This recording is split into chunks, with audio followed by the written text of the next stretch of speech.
Ilipokuwa tarehe 13 mwezi wa Septemba mwaka 2024, aliyekuwa naibu wa rais wa pili wa Jamhuri ya Kenya Rigathi Gachagua aliondolewa mamlakani na bunge la Senate. Baada yake naibu wa rais kuondolewa mamlakani, alirudi kwake nyumbani wa Munyoro.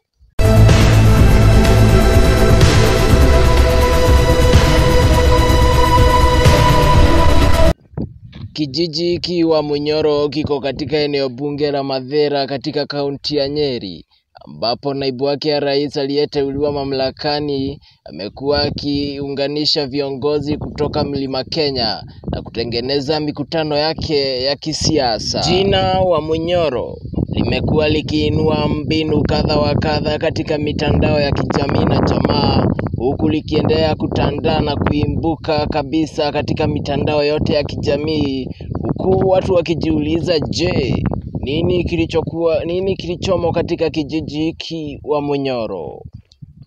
Hebu tizama, hapa ndipo wa Munyoro.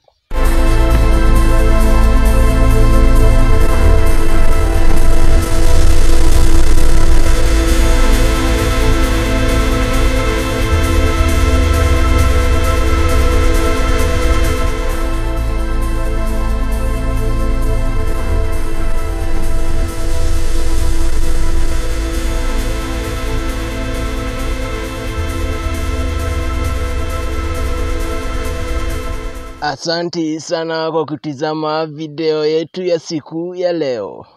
Kwa hizi na video nyingine, enda kwa TV ya Rajabu Nyangumi TV YouTube. Acha subscription yako, like na comment. Langu jina ni Yusuf Mwangi.